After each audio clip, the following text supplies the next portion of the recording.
Everything that you buy, accomplish, or get from the world in your life will never fulfill you. But that doesn't mean nothing will. It means no thing will. There's a little nuance worth touching, so let's talk about it. When psychologists around the world were studying happiness, they did find that those humans who were struggling to meet their basic needs reported lower levels of happiness and satisfaction. This made sense, and they expected that, as within psychology, Maslow's hierarchy of needs places happiness and self-esteem at the top of the pyramid, while placing things like shelter, food, and safety near the bottom. Unless we can meet some of our more base survival needs, we really can't concern ourselves with reaching stuff like happiness, self-actualization, self-esteem, enlightenment. Understandably, when you're completely broke and hungry, you're just worried about making a little money to eat. But for the sake of today's video and the presumption that you're watching this on a digital device, in the comfort of a modern home with internal heating, water, and food, we're going to be focusing on what's next. How do you reach self-actualization and happiness? If you listen to celebrities or mainstream culture, you might get the idea that what you really need is more money, fame, power, and influence, and then we'll all be happy. It's not a terrible idea on the surface, but psychologists actually did study the effect on money and happiness, and this is what they found. Money has a cap on how much it can affect happiness. It's not to say that it doesn't affect happiness, because happiness rises relatively steeply with happiness up until it hits a plateau at around $75,000 a year, give or take. Making more money is helpful. Let's not deny that. Let's not try to be ridiculous. Making more money is helpful. Making more money isn't helpful for the sake of itself, but because of the way that it can help us feel more safe and secure in an increasingly insecure economic climate. But there are plenty of rich people who are not happy. So it is not the sole determinant of happiness by any means, and there's also plenty of poor people who are very happy. But what is the sole determinant of happiness then? The truth is there isn't just one. However, the strongest predictor of happiness, life satisfaction, health, and longevity is the quality of relationships that you have in your life. A big Harvard study pointed out that people who had the most securely attached relationships in their life when they were 50 years old ended up being the happiest and healthiest when they were 80.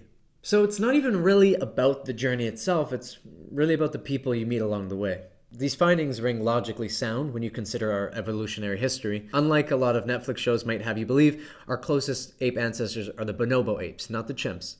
And bonobos are extremely social creatures who rely heavily on their social bonds. It means everything to them. And you're really not that different of an ape. Interesting, but how can we actually begin to integrate these findings into our everyday life so that we can be happier? Firstly, let's be honest, it does pay to be economically sound. Creating a life and work that can provide you the means of survival is needed, and it's not my expertise. But let's say you do have that and still you're not necessarily as happy as you'd like to be. I mean, let's be honest, maybe you rarely even feel content. Maybe you've never really felt content, never really feeling like you're doing enough, and you're not even really sure what enough would even look like at this point. And honestly, you're not. Insofar as there is no more things that you could be doing for you to ever feel like it's enough. The thing is, the aspect of your mind that creates the capacity for desires, for achievements, for more things, well, that capacity is endless. It's pretty remarkable and pretty miserable. It's infinite. On the spiritual level, this can be good or bad depending on how we choose to cultivate a relationship with this aspect of our human condition. If we choose to externalize our happiness towards the search for more, we will inevitably be left feeling discontent and hungry for more, since you literally have a capacity to desire endlessly. It's infinite. You will never be satisfied from that which comes outside of yourself. Don't just take it from me, take it from the great Jim Carrey, who once said, I've said that I wished people could realize all their dreams and wealth and fame, and so that they could see that it's not where you're going to find your sense of completion. Many spiritual traditions will advocate for renunciation as the remedy to this malady. Move to a monastery, renounce your worldly life, leave all possessions behind, become and do nothing, but live a very simple life. That's one way to do it. But perhaps you're like me and that doesn't sound appealing. Perhaps, like me, you're a product of this modern world. A modern man or woman who still seeks the self-realization and contentment of the monk, but doesn't mind Netflix here and there. How then can someone like you find contentment to this incurable human condition? Well, the answer is rather simple and profoundly life-changing if you choose to live through it fully. We are to reject the future and its promises and renounce our attachment to what we think we want. Now, this doesn't come at the cost of accepting we have desires or creating goals or habits that help us move towards the fulfillment of these desires. But what we are to do and what we are called is to find purpose, contentment, and happiness in this present moment, right here, right now. Look, see, when our consciousness is directed towards the external, it is caught up in the delusion of everything. The infinite possibility of getting, of having, of experiencing, of the endless hedonistic desires that can be fulfilled in life, but never really fulfilled. This creates an immeasurable void within this present moment. By removing consciousness from the direct experience of this moment, we rob ourselves of the greatest gift from God and grace, our attention. That which I believe we may yet have some control over if we can reclaim it from the powers of technology, culture, programming, the pain, the past, and instead direct it to ourselves, to nowhere special, but just here and now. Carl Jung wrote in his pivotal work, Modern Man in Search of a Soul. I'm going to read this one. Thus, to enter a realm of immediate experience is most stimulating for those who have done their utmost in the personal and rational spheres of life, and yet have found no meaning and no satisfaction there. In this way, too, the matter of fact and the commonplace come to wear an altered countenance and can even acquire a new glamour, for it all depends on how we look at things, not on how they are in themselves. The least of things with a meaning is worth more in life than the greatest of things without it.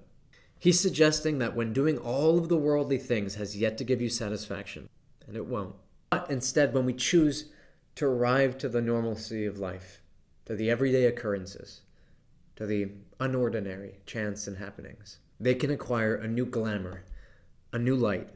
It just depends on how we choose to look at things. The things we may have initially reduced to meaningless and ordinary are suddenly imbued with godly affection. Okay, perhaps this poetic prose sounds nice, but you're still wondering, how do I pragmatically do that in my life? What does that mean? How do I find happiness in this moment? I'm here. Take a piece of advice from Matthew Ricot. He's a Tibetan Buddhist monk, originally from France, who's been deemed by science the happiest man on earth. He participated in a 12-year brain study where his brain was hooked up to a bunch of electrodes at the University of Wisconsin, led by a neuroscientist, Dr. Richard Davidson. And what he found is that this specific Tibetan Buddhist monk had a very happy brain, perhaps even the happiest. Albeit Rickard himself does call this sentiment a bit of an overblown media sentiment, but what in the media isn't overblown? However, look, for many of you who are looking to cultivate this happiness, Ricard has a really helpful piece of advice. He gives his credit to, well, his daily meditations. And if meditating feels daunting, I hear you. You can check out my last video where I talked about my 10-year journey with meditation, plus 2 powerful tips for you on your journey. But could it really be that simple? Somehow meditating daily is supposed to make me happy. Well, yes, but let me explain the process. The more your brain is self-referentially focused on yourself, aka caught up in the worries of itself, of yourself in the future, the things that you shouldn't have done, the things that could have been, the things that might be, what you should have said 4 years ago to that John when he interrupted you on the street, the more miserable you tend to be, the more that you think about yourself. Meditation is a tool that helps you regain attentional power. You can direct your attention outside of the mind, but just towards the experience in front of you, whatever that might be.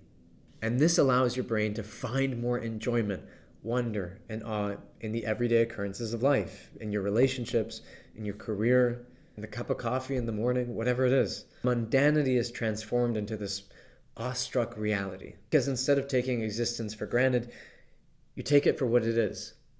A miracle.